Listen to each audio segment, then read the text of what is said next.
Hello, welcome to the EML Pod, the place where the entertainers meet the law. I'm your host, Vodigan, and I'm also the proprietor of the EML Network. Today's episode is for you guys who are interested in lyrics, who likes to understand what goes behind the minds of the artist while making a particular song. And that's why we have the guest in the house for today. Today's guest is a personnel of NotJustOK.com who has picked up himself a passion for understanding lyrics and breaking down lyrics with the artists who have sang the songs. A lot of times you see people turn lyrics into anthems and into customized mindsets for people all over Nigeria. You see them on t-shirts, you see them on caps, you see them on hats, and you see lyrics as things that form the bond and the brand of a particular artist in the industry. And today we are about to talk about this with Mr. Mide Michael. Welcome to the house, Mr. Mide. Thank you very much. Thanks for having me. I will get used to calling you Mide Michael because I think that's what you prefer. So I'll get used to. I prefer being called Mide Michael. That's just it just goes better on the mouth. It goes better. Yes, it rolls off the tongue better. I see it. Maybe I'm just a traditional Yoruba guy. That's why. Yeah. Okay, so let's first start from the groundbreaker. Okay. How did sorry, I'll get used to it. How did Mide Michael get into music journalism? Yeah, that will go back to just shortly after I finished my my school year. Sorry, my my university degree. So that was I finished my university degree, and I wasn't like basically all of us were not pushed for service immediately. You understand? So we spent like a year after that, and even after that, I still used a year after that before and for service. All my classmates had already gone for service. You understand? I had some issues I had a missing script basically. So while I was at home, I started writing. So I got into writing through someone from my school as well gave me one man's contact. Was like, yo, this man needs someone to write small articles for him. I was like, why not? Small money, right? You know, what they do. Do you know how much the guy was paying me? He was paying me ₦1 per word. Wait, what? He was paying me ₦1 per word back then. This was back 2016. Yeah, 2015, 2016. He was paying me ₦1 per word. But I was doing that. What now? I was doing that because obviously the money had to come from somewhere. Yeah, and I was still living in my parents' house. I just did anything as much as possible, as much money as possible. So I was writing sometimes in a day. I can write up to 5,000 words. You understand? Just keep going. Just keep writing, researching. I needed a lot of internet as well to do the research because some of those topics were just like, I didn't even know anything about some of those topics, but I just researched and write. So I had a friend then. He's called Toby. He's in the UK now. I had a friend in my area then that he wrote something on Too Exclusive that year. He wrote a music review, album review on Too Exclusive. And I saw it and I was like, I can do this too. Right, so I told him, I said, I want to write a review. I want you to help me push it to Exclusive. And he said, okay, no problem. Like when I'm ready, I should let him know. So Ricardo Banks released an album, Spotlight album around 2016. You understand? That was his first album. You know, he had done the old Maven, this thing, Dorobuchi and all that. Then he released his album, Spotlight album. And I wrote a review for that album. And I wrote it, did the whole thing, and he sent it, and they posted it on Too Exclusive. That day I'll never forget when I saw that link. I was so happy. I was like, let me just keep going at this. Then one guy employed me on his blog, Bedu Loaded blog. The name of the blog was Bedu Loaded for me to be doing all those, uploading music and stuff. On reviews, yeah. I was doing all of that, you understand? Then shortly after that, because the guy wasn't paying anything, you understand? I was doing it because I liked that kind of work, you understand? I was literally, right from small, I was someone that my friends used to look up to, like, when they want to know what kind of music is going on. What kind of, you understand? So that was me back then. So after I graduated, I started looking for jobs every year, and obviously you need money. Yeah. So the jobs that were coming were not really that. But then I got a job in Bella, Niger. Okay. And I was to be in charge of music, creating music content, uploading music, and same thing I was doing, but this time was a very, very good pay. This was before service. This was before I went for service. So In Bella Nigeria, I did a lot of reviews, a lot of writing, a lot of interviews. I think the first interview I did was Southie Soul. So for the longest of times, I've always thought that Bella Nigeria was all about reviewing weddings and, events and programs and stuff like that. I didn't know they keyed into... No, the thing about it is their biggest product is the weddings. You understand? And this reason is when they released that wedding, when they started doing all those wedding things, people really latched onto it. From the start, it has always been actually from the start, because when I was working in Bella Nigeria, I actually went back in the back end. I went back to some of the first posts that were being made. You know, there's someone called Uche Pedro. So she started the blog by herself, writing blog posts, basically about music. So I would say it started about music.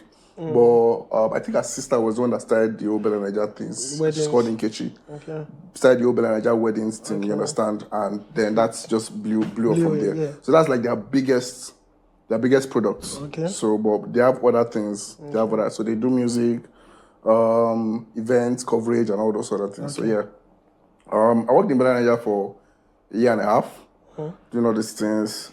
I think the first artist I interviewed was Southie Soul, Kenyan band. I know Southie Soul, yeah. After that, I think I did a couple of, what's his name? Mayokon, I did Malik Berry, Simi.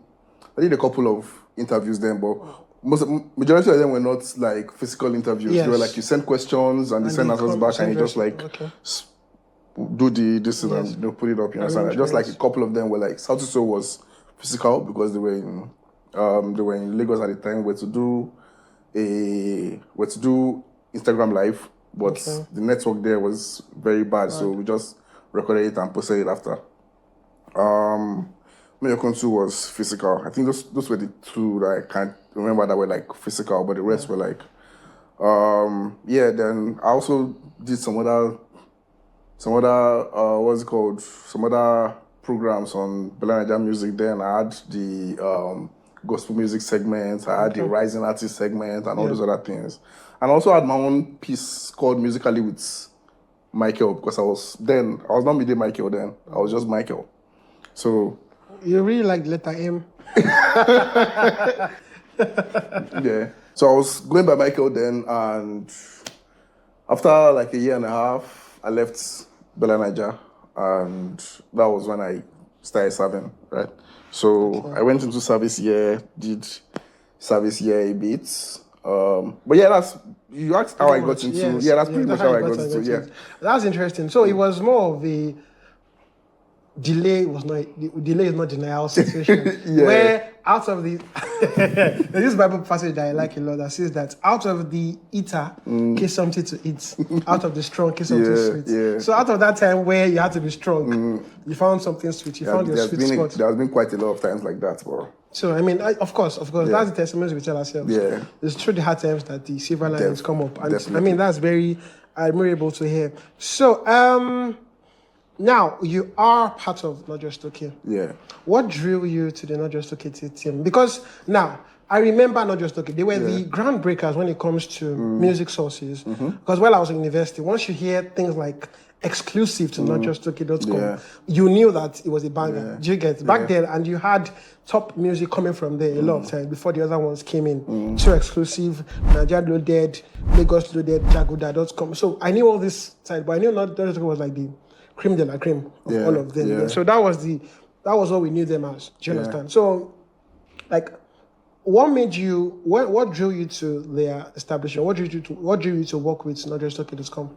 Yeah, well, money. A very honest answer. You asked me what drew me initially. Yes. Okay, after the money. Because after leaving Bella Nigeria, I did my service here in Lagos. Okay. After that, I worked for a marketing firm in Lekki for like some months after that. I think it was shortly before the end of my service, that's when I got into the marketing firm. Okay. So that lasted for like some months into 2019. And I left there and I moved to Ibadan because I was tired of Lagos. I just moved to Ibadan. Wait, so you moved to Ibadan because you were tired of Lagos? I was tired of Lagos. I moved to Ibadan. See what we have to go through? You see what Ibadan has been subjected to. I don't understand. Because me and Ibadan are proud. So when I hear people say they go to Ibadan as residue, it pains me a lot. I don't like it. Don't come to our Ibadan. Eat your Lagos Amala and stay there, please. And that's when I met Ire, actually. That's when you met Ire. That's when I met Ire. Ire, they met you in Ibadan. So you were a second option. You're a residue friend. You didn't go to Ibadan to look for you. He found you in Ibadan because he was tired. So I lived in Ibadan for 3 years, actually. But it was while I was in Ibadan. I think the final year when I was in Ibadan, probably a year before I left Ibadan. So yeah. There was someone that I met when I was in Bella, Nigeria. Okay. She came as an intern, spent like 2 weeks or so. And then she moved to Not Just Okay. So I knew her from then, and we had been following up from then. In fact, at some point we had some discussions regarding doing something like a podcast, you understand? But that didn't.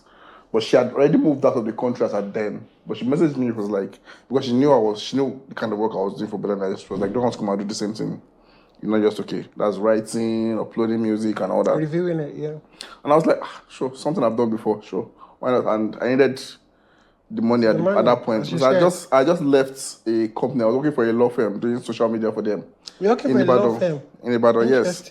So I was working for a law firm. Because I'm probably know it. I can't. Why not? I can't say the name of the law firm. I know it when you say it. So, okay. Okay. I'm not going to say anything about the law firm. I was working for a law firm called Fumi Roberts & Co. That was my first law office. Are you I worked there for 2 years. I had a feeling that you're going to say that. I just had a feeling.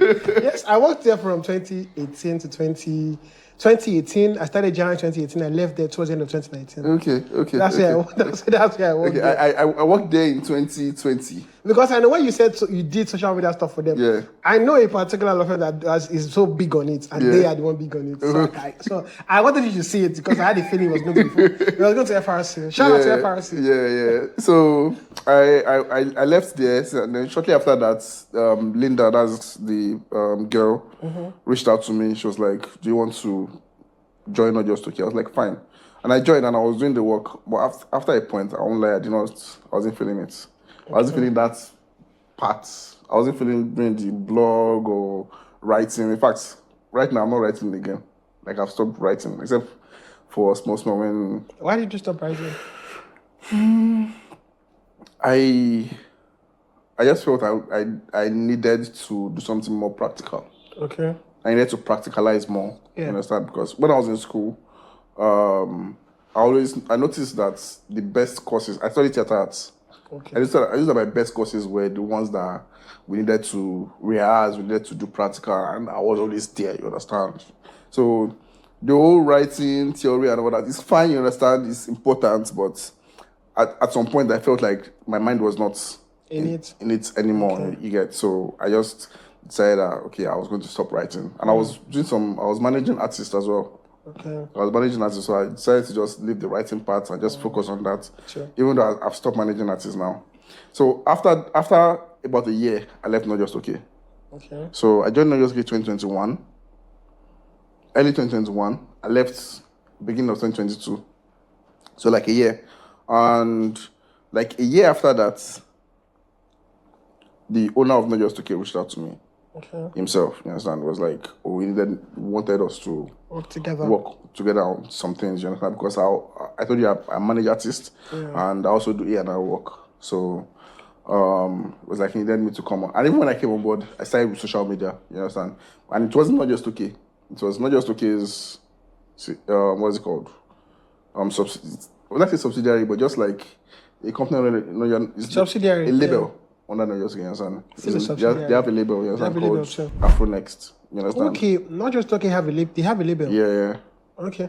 Called Afronext, you understand? Not many people know because they don't like to push the label, they like to push the artist, you understand? Okay. So, I've been working with Afronext since like 2022, which is still on Not Just Okay, so I class it as I was working for Not Just Okay. And shortly after, like, I think a year or two after that, then we started talking about, because I used to do content myself. Okay. More like game content, something like that. And doing it by myself was kind of very, very hard. Like money, you understand? Tell me about it. You understand?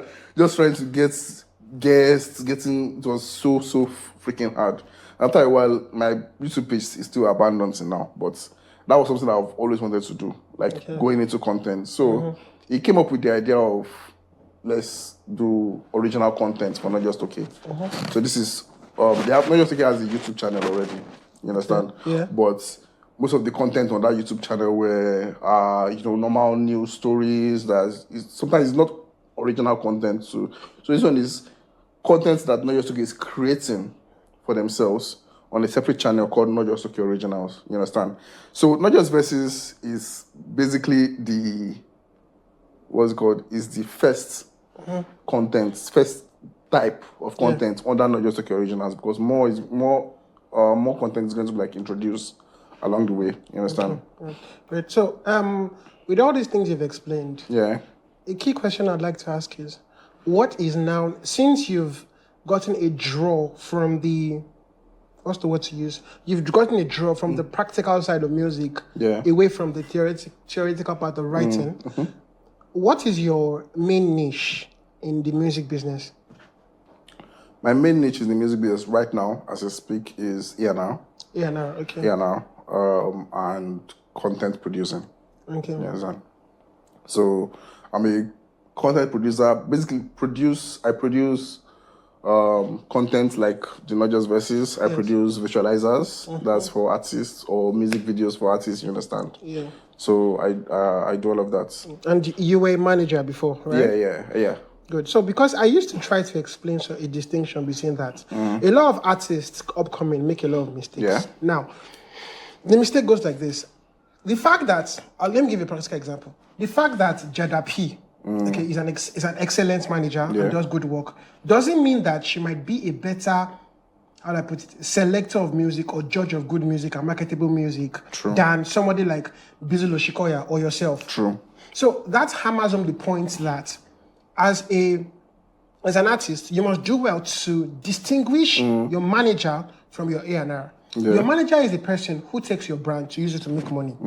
Your A&R is the person who gets you to a point where you are doing quality music and helps you with the selection of this quality music that would give you money, that will build your brand. Yes. So your manager now takes it from there and continues the work. So that key distinction is important. And the reason why it is important is the fact that a lot of times managers can select your music not based on what is marketable, but based on their own personal preference. The biggest mistake you can make is for somebody to select or look at the quality of your music based on their own personal preference. Because you may hate a particular genre of music, but it can be fantastic music. Do you understand? I remember a time that I went to an AR friend of mine's house. I played the music of one of my artists to him, and then when I finished, he was like, it's not my style, but it's very marketable. We can do well with this. And that was the message that people should pass across. There's personal choice, and there's what is good music. So when you have your manager on one side, and you have your A&R on another side, you have a better structure than having one person doing it too. So this is just to buttress your points, like it's very, very important to distinguish those roles, you understand, in the people that are working with you. But sometimes with upcoming artists, they cannot have too many people. Because you cannot pay everybody. You understand? So sometimes your manager is your A&R. Okay. Sometimes in those situations, you understand, your manager is probably your A&R if he can do it, you understand? But sometimes I do A&R for my friends, just like, not like I'm in the studio with them, but sometimes they send me their songs and I'm like, do this, point this out, do this. I'm not managing them, but I still do like the A&R work for them.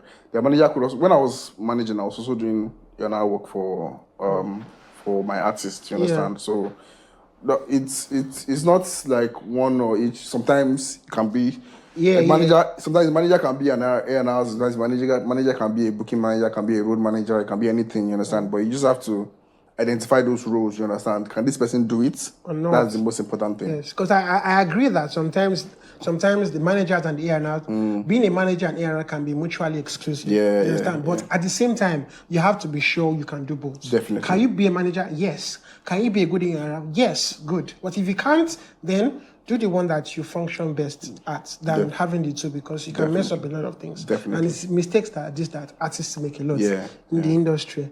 Okay, so now going forward, How did the idea of Not Just Verses, how did it come about? So I'm going back to my boss because he brought the idea as well, you understand? But the idea of Not Just Verses is not like a fresh idea that just came out of nowhere. Genius is already doing it, you understand? Genius is based, their app is strictly lyrics, you understand? They are known for lyrics. Yeah. If you want any lyrics anywhere in this world, Yes. you go on Genius. So when we're discussing about the kind of content to start with on Not Just Verses, we're looking at the Not Just OK site itself and the kind of content that is popping the most, you understand? And we just, because they started right from when I was, the first time I told you I was in Not Just OK from 2021. Right then, we have already been posting lyrics. You understand? Yeah. So you notice that lyrics are doing really, really well. You understand? So that means like the audience wants to know the lyrics to some particular songs. They want to know, and beyond that, they want to know the meaning behind those lyrics. You understand? Genius is already doing it, but Genius cannot cover everybody. Genius will not cover everybody in Nigeria. I think it's only 1 or 2 or 3 artists that have gone on that Genius lyrics breakdown. You understand? So why not create one, not just for Nigeria, but at least Africa? Like we've done. We recently posted a Ghanaian artist, Ara DJ. Then we've done one for, let me not say, but another African artist, you understand, that we'll see release. It's not out yet, you understand. But the ones that are out. Yeah, exactly. So I think I was checking your page. I think I was checking on Not Just OK page. I don't know if it was Not Just Verses, but I think I saw Davido. Yeah, Davido. We did Davido as well. Yeah. So we did Davido's own in his DMW HQ. So that was his former house, you understand? But it's now the DMW HQ. So that's why we did it. Okay. Because to getting Davido was nearly a month, of course. Nearly a month. What do you expect? Nearly a month of reaching out. He can never be in one place with the kind of demand. He's always on popular demand. So you cannot get Davido. When we were to do it initially, the weekend we were supposed to do it, his manager was getting married. He said he didn't want to join us that weekend. No, definitely. Till the next Monday. That next Monday, that was when he now decided I wanted to shoot video with you. I'm serious. That was how hard it was. Difficult people to tie down. That was how hard it was. I know that from experience. Yes, I know that pick from experience. Pick a date, something comes up. Pick another date, but it's. I'm just happy that we got like when we finished that shoot, the kind of heavy relief. Yes, bro. I can understand. So now let's shift to the purpose of not just verses, lyrics. Yeah. Okay. Now I used to say something that is a bit hilarious. I would say that it is much harder for a specifically beautiful woman to pick the right man out of the many choices she has. Yeah. Just as it is hard for an intellectually sound musician to pick the best lyrics that fits the idea he has for his music. Do you understand? So but based on that, in this day and age where vibes seems to be more important than vocabulary or the lyrics, how important are lyrics still to music? Well, I would say it's a common misconception that vibes, like a lot of people say vibes is becoming more. I don't think so, to be honest.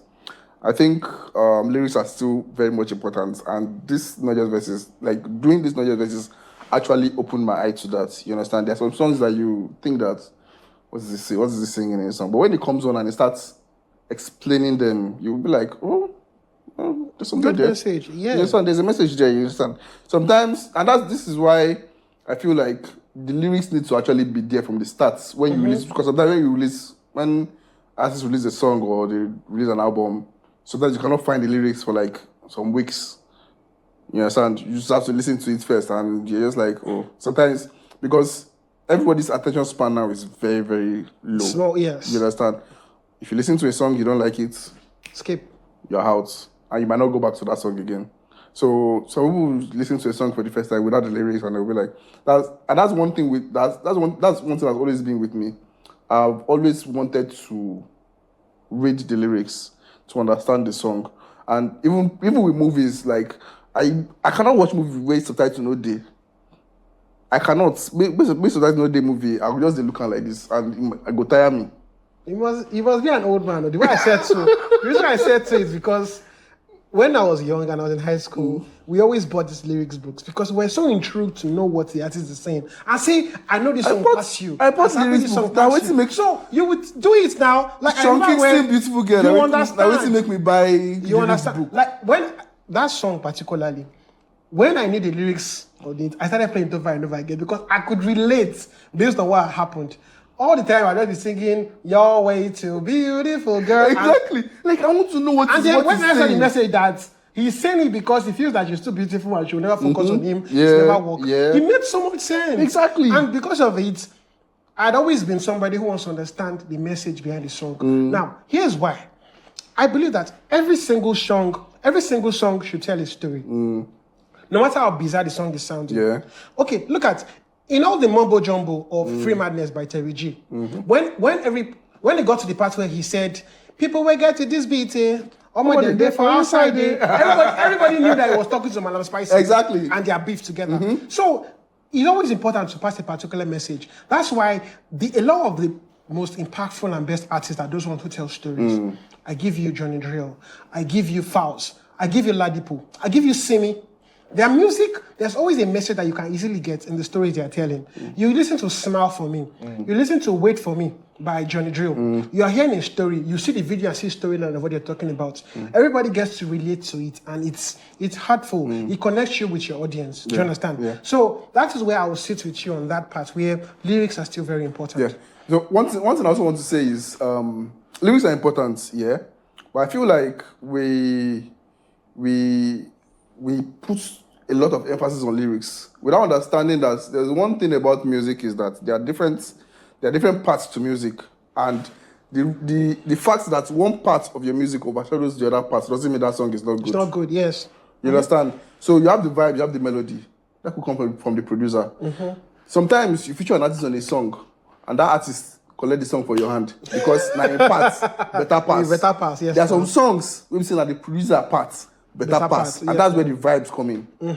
I think, and it varies. Do you understand? Because if you look at, and because of that, a lot of artists are very strategic. Now, to trend their music on TikTok and Instagram and on social media, what they do is they get the most catchy part of the song and put it for the trend. Obviously, I'll give an example with you.